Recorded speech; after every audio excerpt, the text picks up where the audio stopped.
before a meeting, I was trying to wrap my brains when we first met, and I think it was about 2006, and I came up with a new business, I think, to try and pitch to you at you were marketing director at Dabs up in Wigan. We got based up Bolton. there, Bolton, and just before it was sold to BT. And I think my abiding memory of that meeting is how all over the numbers you were. You were absolutely on the money on every single number. You knew ROI, etc., of what we were doing, and I'm sure you've taken that forward.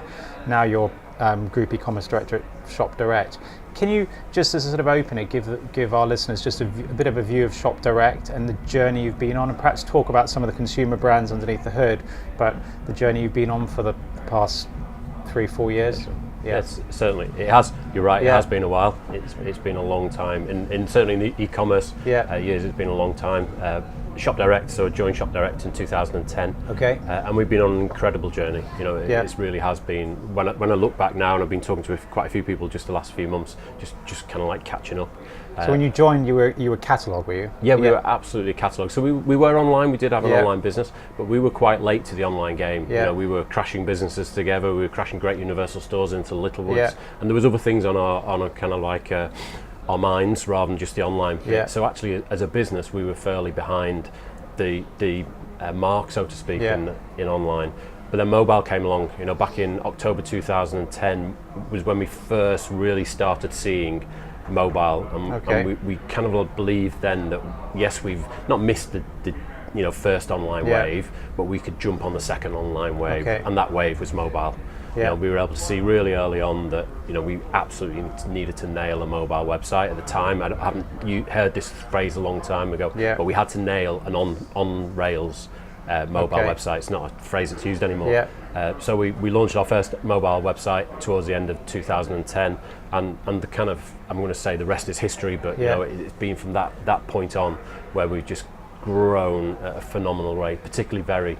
And Miss Very, which is our persona for Very as a customer, is just mobile is her first passion and her first device. You know, she's using it. You know, most of her day she's got her mobile in her hand, and we saw that really early on, and we also saw really early on, because Miss Very is generally logged in on many devices. We could see early on the great assist that mobile was giving to conversion across desktop and conversion on tablet as well.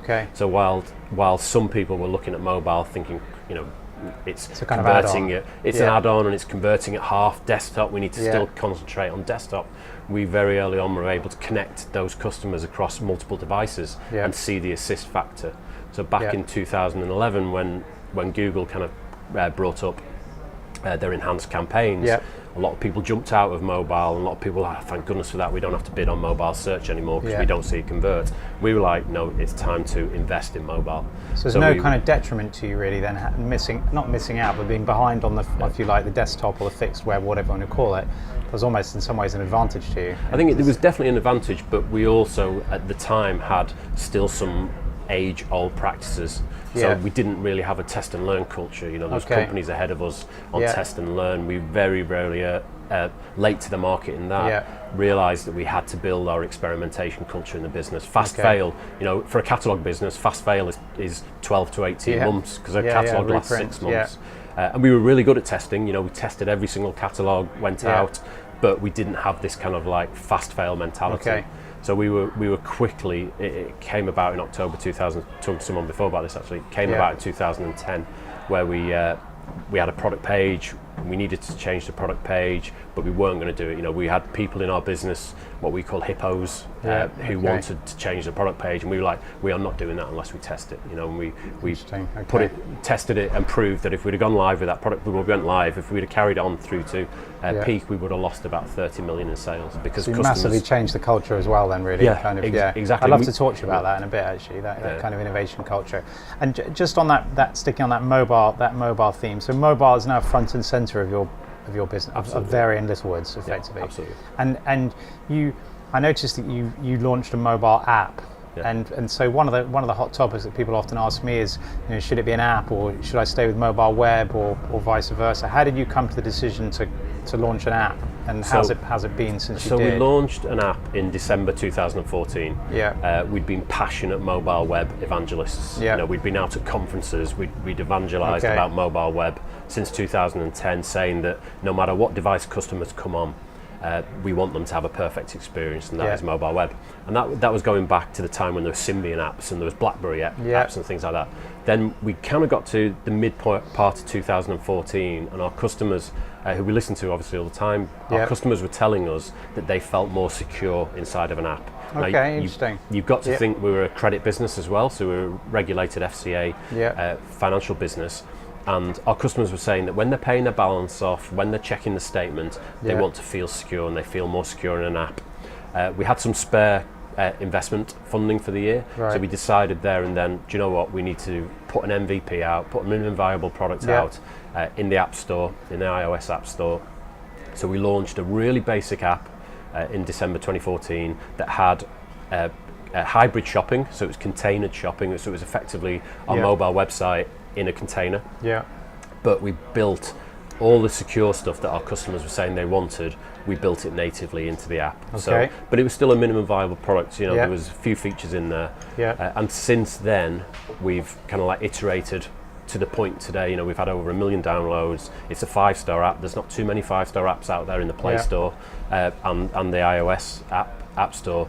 And we've done it by listening to the customer all the way. The great thing about apps, rather than making a random punt. Exactly, I mean, the App Store is fantastic. It's a bit blunt, but you spend your day reading those reviews, and you will hear back the greatest feedback in what you can get and finding. So each of the features that we've launched since iterating through iteration has been it's been through the App Store and customers telling us what they do. And this is the key thing, we still think there's a role for mobile web. You know, we think mobile web and app have got two different points in the journey. So you do both? We do both, yeah. Do you keep them seamless, do you, effectively? We keep them seamless. We're just doing some work at the moment. We've got a slightly different look and feel to our to the app and to the thing, and we're looking at progressive web apps at the moment with Google as well to make it more app fit for offline usage. But we are absolutely moving to material design, so we'll have a very similar look and feel across the app. But for us, the big thing is that mobile web, which we still invest in, is for new customers and it's for acquisition. So when we're out there getting new customers, generally a new customer will not download an app. You know, we do get too much friction there. It's too much friction, and we'll lose them at the App Store or we'll lose them on the first page. So we acquire customers on mobile web, we engage with customers on the app. And the biggest challenge for us is that middle piece in between. How quickly can we get a new customer from mobile web to the app? And that's what we're working on to get that kind of time frame. So you get more loyalty in the app as well, exactly, I guess. We get more extraordinary loyalty. Insight. We get more spend, our customers are happier, and we get slightly better conversion, but actually the conversion rate isn't the big thing. The big thing is the fact that customers come back. You know, our customers obviously have to log in to get onto the app, to get into an account with the app. It's biometric. With the mobile web, they have to put the password in, they have to put their login, they have to put the postcode in for us. So it's a bit, you know, there's a big friction there. The app, they just feel it's easier. So absolutely. I mean, we're happy to continue to develop. So suddenly, any time wherever they are, you've really made it frictionless for your kind of loyal customers to purchase, repurchase, and almost on a whim, really. Absolutely. That's and we just that's launched, an amazing journey. We launched before Christmas the Littlewood app, so our first focus was on Berry earlier on the year, and then we launched in November of last year our Littlewood app. Immediately went to 5-star in the App Store, got into the top 5 of the rankings. Brilliant. And we had a great launch of Littlewood as well.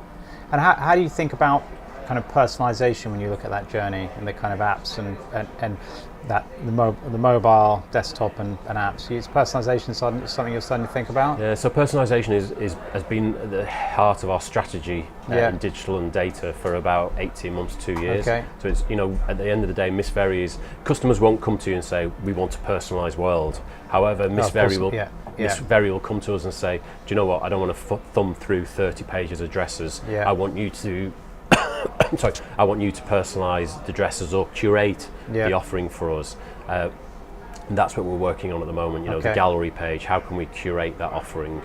We already do a lot of personalisation off-site, so we work with Google and Facebook and our display partners to really personalise the off-site stuff, so we can build the right offer to the right customer. On-site, it's for us at the moment. It's the gallery store we're focusing on. We've done a lot of tests around the homepage, and we've seen that when you personalise, it gets You get an increase in conversion. We get increase in conversion rate. Yeah. And do you do that yourself? You work with third parties, etc. So we work really closely with partners in this area. So we're working with IBM on our customer management side. We work with the usual suspects, people like Rich Relevance and the like, on our recommendations, getting better recommendations. And we've seen some really, really interesting companies in this kind of sphere. I was going to say, are you seeing any hot new businesses come through? You may not like to mention them, but I won't mention any names, but particularly around the AI and image recognition and product recognition, we're seeing some really, really interesting businesses that we're getting quite close to piloting with at the moment in this piece, so that the recommendations not only will be relevant for that product, they'll be relevant for the customer. Because you've got to think with ourselves as a business, with a financial backed business, our customers have a credit limit with us as well. So personalising the offer based on how much credit they've got available with us is important. So you've got that insight as well, rather than I guess if you start to personalise it on something that's almost above their credit limit, you're doing them a disservice, and you're not and annoying the customer. Exactly. Trying to promote a £500 TV when she's only got £300 on credit is it's insulting, because we know that we have that data, but it's frustrating for the customer as well. And you're working, and I read somewhere you're working with IBM Watson around that as well. So we launched. So alongside the app, we're really excited about bots and AI. That's probably the two areas that kind of keep us awake at night. In excitement, not because it's a problem. And we've seen over the last 12 months, well, actually, a little bit longer than 12 months ago, our customers told us that they wanted to contact and communicate with us via an app-based system. And then conversational UI came along, CUI as it's called, and we kind of started thinking, do you know what, this is definitely the future of our customers will want to converse with us and communicate with us. And then along at the same time, a lot of the CUI had AI built into there, and Facebook M, North Face, IBM Watson. So there's a lot of people doing a lot of stuff. Most of them were off-site, so most of them were doing them in Messenger or doing them in Vive and places like that. We kind of went to speak to our customers, because we had this kind of like thing, Miss Very could come along and say, sell me a dress for the weekend, or what party dress should I wear next weekend, and we could have a look what the weather was like, have a look in a diary to see where she was going. Actually, our customers told us that's not what they want. Our customers actually said, it's not about sales. Our customers said what we want assistance in order processing, we want assistance in paying a balance off. So it's customer experience, customer service. Exactly, it's customer service. It's not the sexy stuff, it's the really important stuff, but it's not the front end kind of sexy stuff that an e-commerce team generally get excited about. But then when we looked at it, how much it could help the customer, we got really excited about it. So we launched conversational UI. We kind of like our very assistant, as we call it. And that's sort of WhatsApp style. It's a WhatsApp style, At the moment, it's pre-canned, so hasn't got AI in there at the moment. Is a human respond from your end? No, it's not human response. It's pre-canned responses. So you'll go into the app, you launch the very assistant, and it'll come up and say, "How can I help you?" And it's in a chat-based format. You'll say it's orders, or it's balance, or it's another thing, and then basically it's a tree, a decision tree. Wizard underneath. That works back. It's been phenomenally successful in terms of usage. It's been really strong. Feedback from customers has been really good. Did we get it right? There's a few areas where we've been Do they mind that there's not a human at the other end? I think the way, do you tell them it's not a human? No, it's kind of like there's a persona. So my very best friend, which is the ultimate persona we're going to work to, is kind of like got this smiley little face that helps them away. We delay it slightly. It could be instant response. We actually put a slight delay to give it a feeling of chat. But the next stage we're working to, as you've mentioned at the start, is IBM Watson. So we're working with IBM at the moment to launch a natural language based. So rather than being pre-canned, the customer will be able to type in, "Where is my order?" Now, it's really cutting edge. If you think about where is my order, there's actually 258 ways to ask where is my order, or something like that. Where's my parcel? Where's my delivery? There's a lot of ways of asking that. So at the moment, we're in training mode with Watson and teaching it all these things we want to. And we're going to launch Watson this year with the capability of natural language conversation. Is the aim in that to take cost out of the business from a kind of customer service perspective, or actually just enhance the customer service? I think obviously it's about enhancing the customer service. I think what we want to do is remove the step and repeat questions that are the volume. 80% of our contacts into into our contact centres are generally step and repeat. Yeah. Where is my order? Can I pay my balance? Yeah. What we want to do is remove those. So the contact centre can do their real job of dealing tricky things where the human being has to interact. Exactly. Where there's a broken promise, Yeah. that's where we want them to free their time up so they can concentrate on those tricky problems. You know, a customer phoning up and asking where an order is, it's such a, not a basic question, it's an important question, but it's in terms of being able to give that data out, we want the very assistant to be able to give it out. You don't need a human there to provide that. Absolutely. And the next stage after Watson is then having a human handover. So if it gets to the point where is my order, I've already looked, that's not right, it's not here today, then we'll have a handover. Yeah. So that's going to be a really important part of this, having that ability to measure sentiment, having Watson to be able to say, do you know, we've seen this language, the sentiment, customers pissed off, being able to at that point hand it over to a real person to be able to get in there is really important to us. And then keep that history so that the assistants so they can see all that. That's extraordinary, and I guess at the heart of enabling you to have the confidence to do this is a real understanding of who your customer is. So it feels like, when you talk about Miss Very a lot, it feels like you've got a really good understanding who your customer is, which I sense sometimes retailers don't have as good understanding as they could do. Yeah. We have this kind of, you know, we absolutely nail who. If you ask anyone in our business, he says touching wood, but genuinely, if you ask anyone in our business who Miss Very is, they will tell you that she's a female, she's 24 to 45-year-old female, she's striving and aspiring, she lives with her partner or husband and has got a child. Yeah.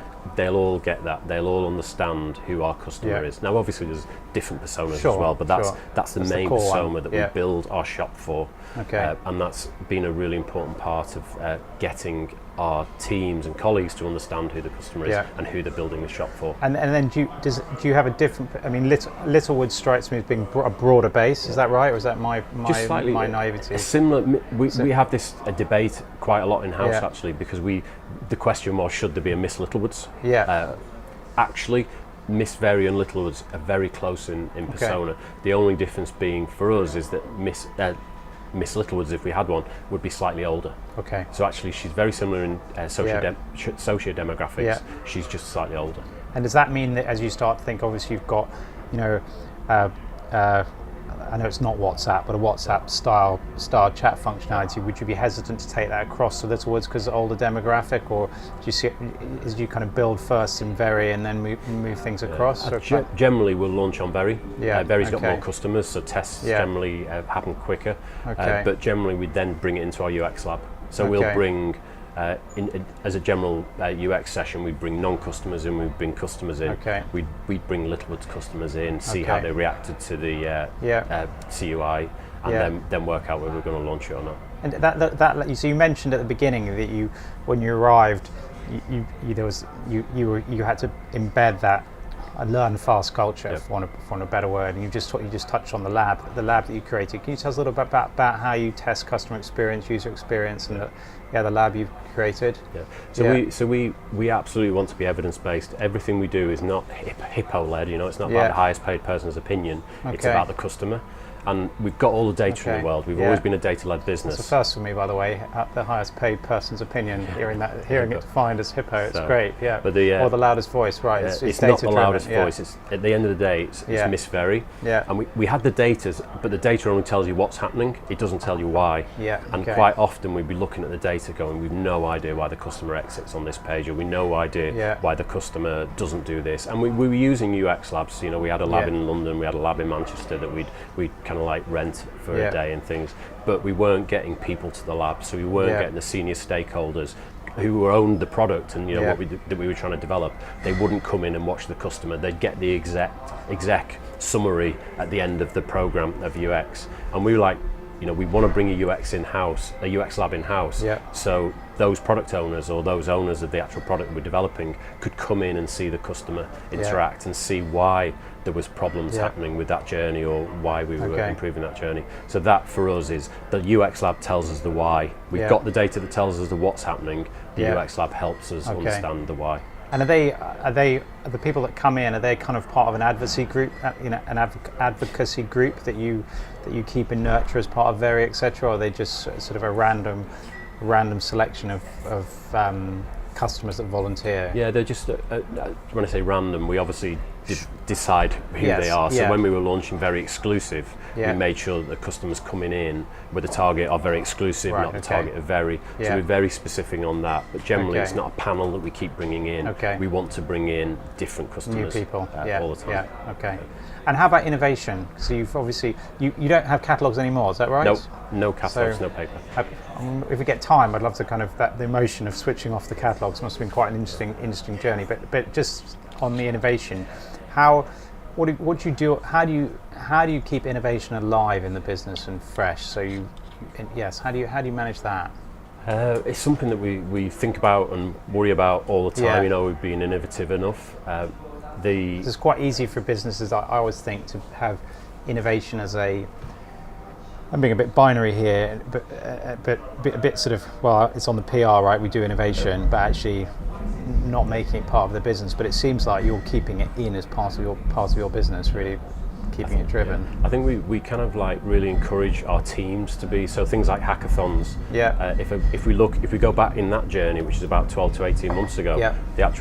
So we have we just launched our second hackathon in the last 12 months, which it's been oversubscribed internally. It's been oversubscribed externally, so we're bringing students in. We've got a mix Great. of students that are coming in from Liverpool University and the like Yeah. into the team, so fresh ideas and Yeah. the like.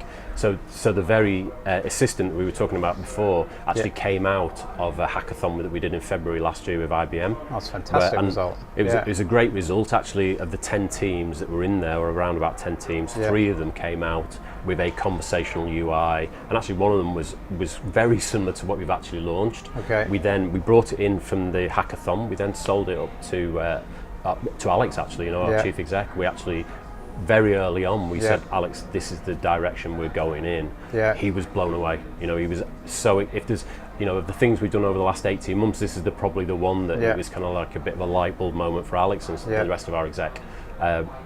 So from hackathon, we then launched a 6-week pop-up lab. So we had a pop-up team that came in. There was 6 or 8 people from around the business that came in, app developers, mobile developers, our own guys, data science and people like that, came into that team for about 6 weeks. To take the ideas from the hackathon. Exactly. Took the idea from the hackathon. We got the investment. They built a prototype. We got it into the UX lab, and we had a look and saw what people were going to be able to do with this product, and then we developed it from there.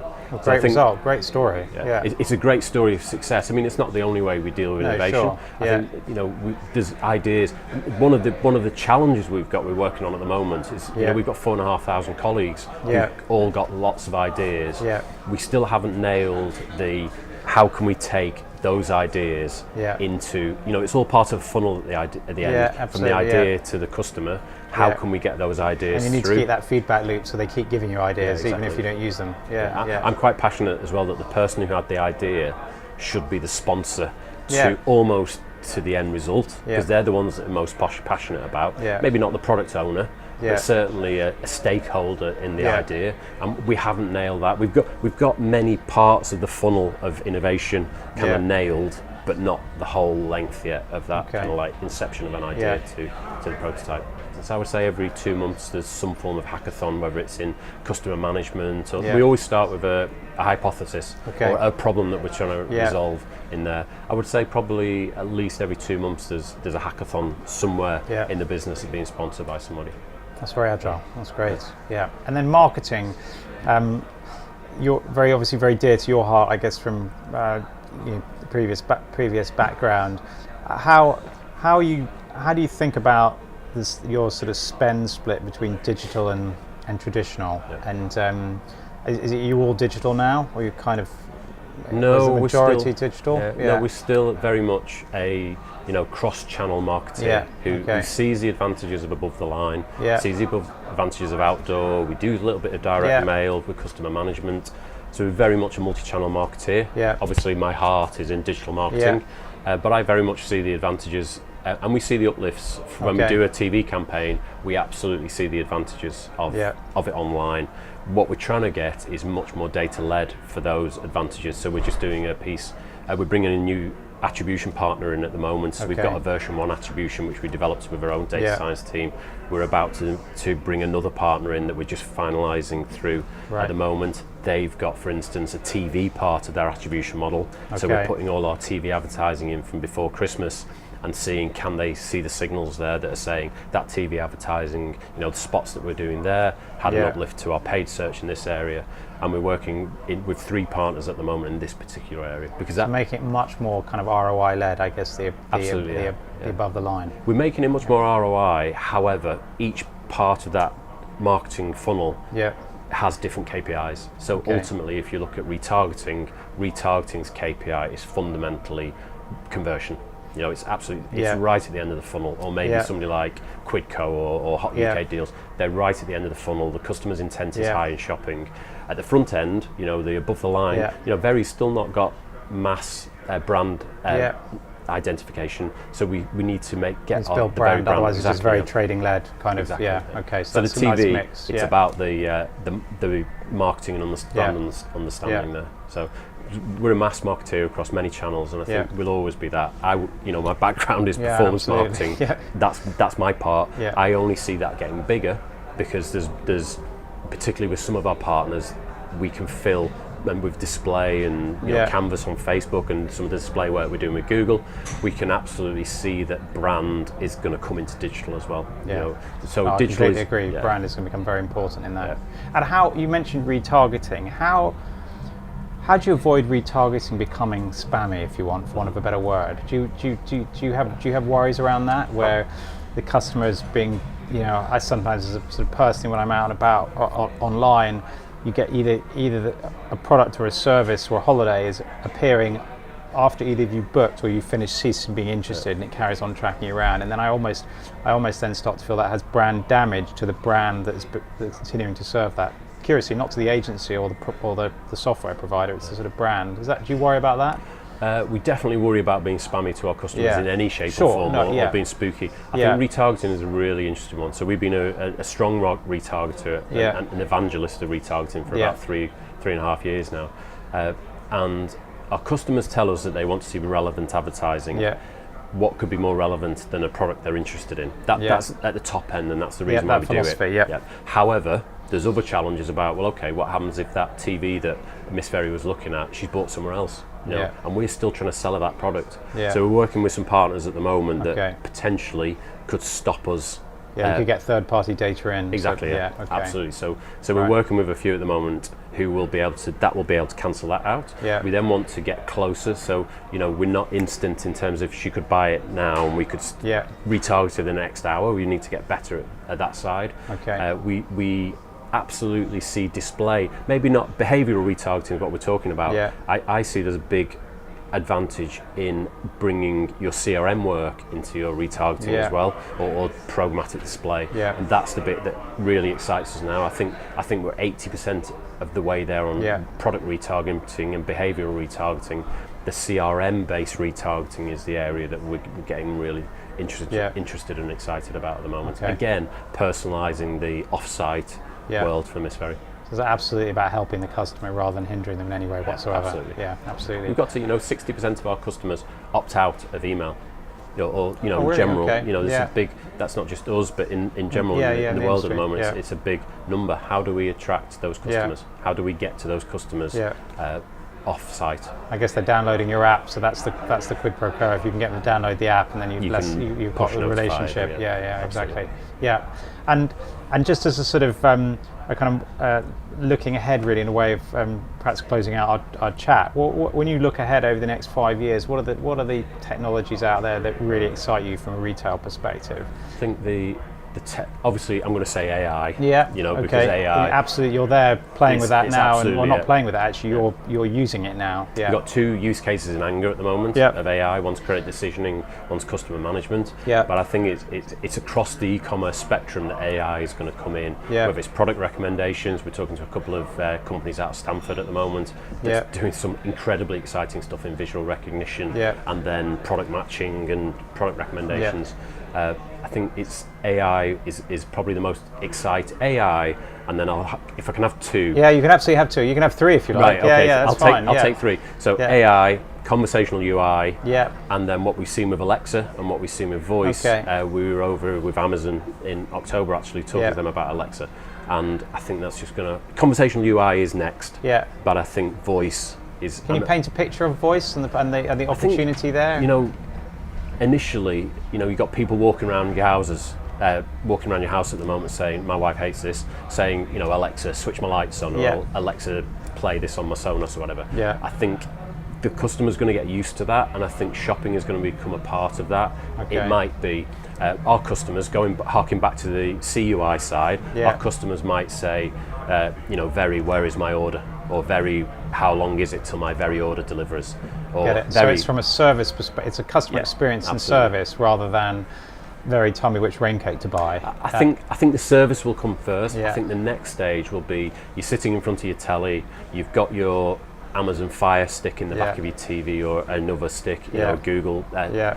Chromecast in there, you've got a Google Assistant on there. Yeah. You might ask your Google Assistant, show me some dresses for the weekend, Yeah. and it connects via magic onto Yeah. your TV. So I think Okay, that's probably fascinating. Yeah, no, I can see AI, that. Or an ad CUI, appears voice. and you just say, I'd like to buy that, and it's done. Yeah. Done. Fascinating. So, really Well, you're exciting. doing amazing things at Shop Direct, and thank you very much for making the time, Jonathan. Thank you, Thank you. Richard. Cheers. Cheers.